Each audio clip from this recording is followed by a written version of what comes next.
Bonjour, aujourd'hui je vais vous parler d'applications de gestion de listes, donc des to-do lists. Il en existe grosso modo trois. La première c'est Wunderlist, mais Wunderlist va être discontinuée, donc elle ne sera plus supportée, elle va disparaître à partir du début mai et elle va devenir Microsoft To-Do. En fait, Microsoft a racheté Wunderlist et l'a transformé pour l'intégrer à sa plateforme qui va s'appeler To-Do. Donc je vais vous présenter To-Do et je vais aussi vous présenter l'équivalent Google qui s'appelle Google Keep. Chacune a ses forces et ses faiblesses. Donc, je vous laisserai décider par la suite laquelle vous intéresse le plus. On va commencer par Microsoft To Do.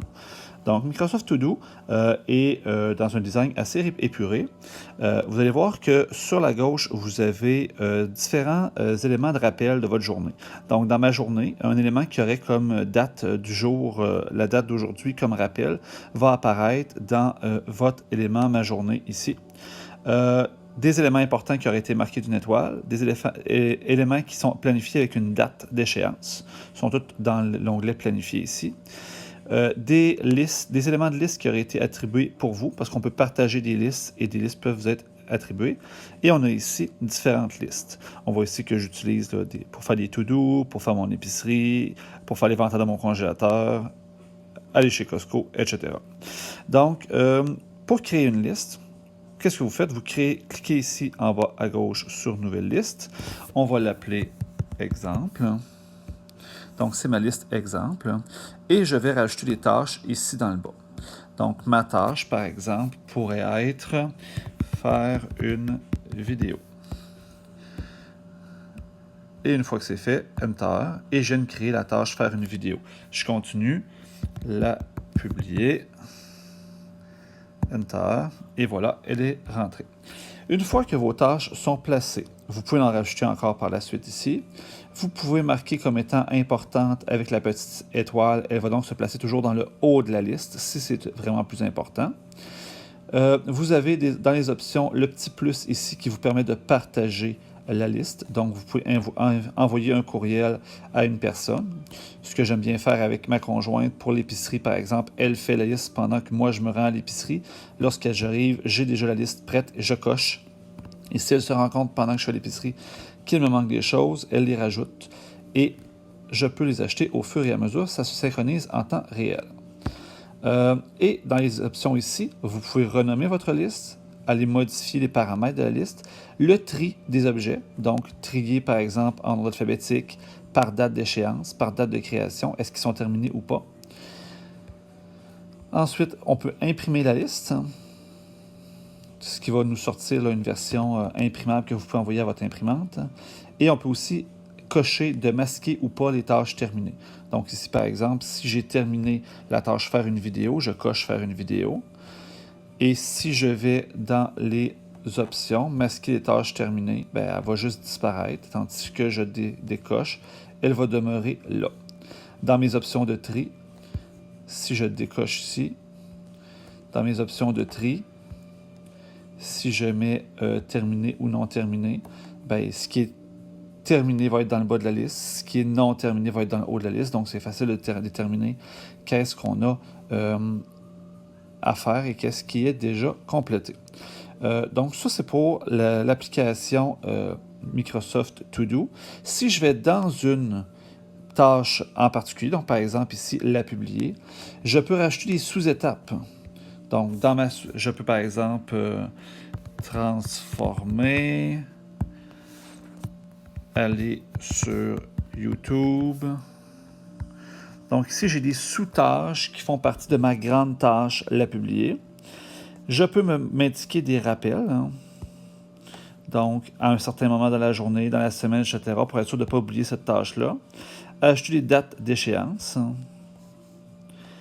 Répéter la tâche. Et je peux aussi ajouter des fichiers, photos, etc., qui vont être ajoutés à ma note. Donc, assez simple comme application, vraiment super efficace. Moi, j'utilise Wunderlist depuis au moins 6-7 ans. Ensuite, je vous présente Google Keep. Donc, Google Keep de la suite Google est synchronisé avec votre Google Calendrier et travaille avec les applications Google. Donc, quand vous entrez dans Google Keep, vous allez avoir un tableau blanc comme ça pour ajouter vos notes et on rajoute les notes ici par le petit bouton en bas à droite. Donc, vos notes, on peut faire ça ici, ça fait une note de base. Sinon, vous pouvez choisir des types de notes ici. Donc, dans vos types de notes, il peut y avoir des notes audio, où est-ce qu'on va, vous allez vous enregistrer comme ça et créer une note audio. Et on peut dicter une note audio. Bien entendu, là, et là, j'ai un verbatim de ce que j'ai dit. Je n'ai pas fait attention à ce que j'ai dit. Et je l'ai en audio ici. Je vais quitter cette note-là. Elle apparaît ici dans mon tableau. Je peux avoir une note photo. Donc, je peux prendre directement une photo ou sélectionner une image que j'ai sur mon vidéo. Tiens, on va utiliser ça. Je peux mettre un titre. Face de Bitmoji. Je peux déterminer dans le bas ici une autre photo, sélectionner les images. Donc ici, les options que j'avais dans le bas, je peux les rajouter par ici. Et j'ai des options, si je reviens dessus, dans le bas ici, pour créer du copie, supprimer, partager ici, envoyer à quelqu'un, ajouter des collaborateurs, et puis des étiquettes qui vont me permettre de faire le tri dans mes notes. Si je veux avoir des rappels, donc je peux épingler la note. Comme elle est épinglée, elle va toujours apparaître dans le haut à gauche comme étant importante. Je peux l'archiver. Si je prends cette note-là ici, je peux aussi lui rajouter un rappel avec la petite cloche ici. Le rappel, ce qui est super intéressant dans Google Keep, c'est qu'il peut être par une date et une heure qui va être répété, mais il peut être aussi géolocalisé. Donc, par exemple, si je rentre... donc, disons le 1050 chemin Olivier. Donc, quand je vais me rendre au 1050 chemin Olivier, que je vais arriver à cette adresse-là, je vais recevoir une notification. Oublie pas, tu dois faire telle chose.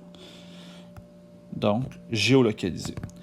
Donc, par exemple, quelque chose que tu ne dois pas oublier de faire lorsque tu vas retourner à l'école pourrait être indiqué dans Google Keep. Vous avez toujours l'option de faire une option ici dessin, donc avec un croquis que je vais nommer et que je vais sauvegarder ici. Et vous avez toujours les listes à cocher. Donc, par exemple, épicerie. Et je rajoute mes éléments dans ma liste. Pain, œufs, lait, chips, et etc. Et ça me fait une liste à cocher au même titre qu'une liste d'épicerie. Elle va apparaître ici en miniature dans mon Google Keep. Et quand je veux sélectionner des items, je les coche. Et on voit ici qu'ils s'en vont ailleurs. J'ai des options aussi pour effacer les éléments cochés. Et masquer. Je peux aussi masquer les cases à cocher si ça me gosse. Par exemple, comme ça ici. Donc, je vous dirais que Microsoft To Do est plus simple. Google Keep est un peu plus diversifié dans les éléments qu'elle peut vous apporter. Donc, ce sont de très bons outils pour organiser vos journées ainsi que vos tâches.